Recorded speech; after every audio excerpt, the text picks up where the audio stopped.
Well, more on that breaking news on the cricket. And Australia have retained the Ashes without a ball being bowled on the final day of the fourth test. England needed to win to keep the series alive, but steady rain in Manchester meant Ben Stokes' side were denied the chance to take the 5 wickets they needed to win. Let's bring in our sports correspondent Rob Harris live at Old Trafford for us. And Rob, play had to be abandoned because of the rain, and what a shame for England.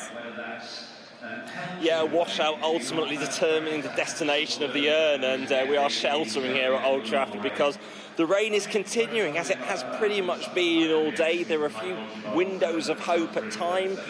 Early this morning, before play was due to resume, it was dry, but it was too early for play to get underway. Then there was some hope at lunchtime, maybe the covers could come off, but it really has been a persistent downpour through the afternoon into now the early evening, and all hope was abandoned of play in the last sort of 10 minutes or so, which means Australia have their 2-1 series lead. They take to the Oval, and it means that regardless of the result, the Ashes will be retained by Australia. The best thing they can now hope for is limiting it, so it's a 2-all series draw perhaps, so Australia don't win for the first time away here with the series since 2001. But for England, there'll be all sorts of questions about what could have been in this series. There's been some exhilarating Test cricket, the opponents, this new Bazball style tactics, but ultimately losing the first test at Edgbaston. Perhaps they should have declared earlier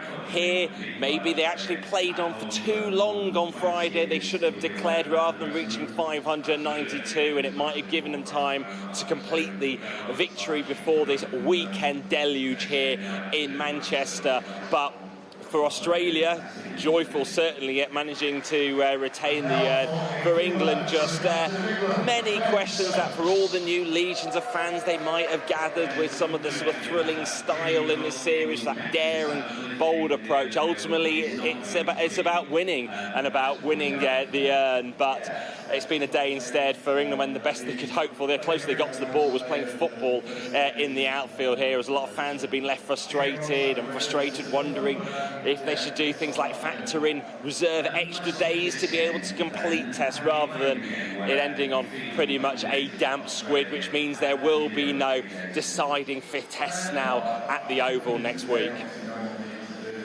Rob Harris in a very wet Manchester. Thanks very much indeed.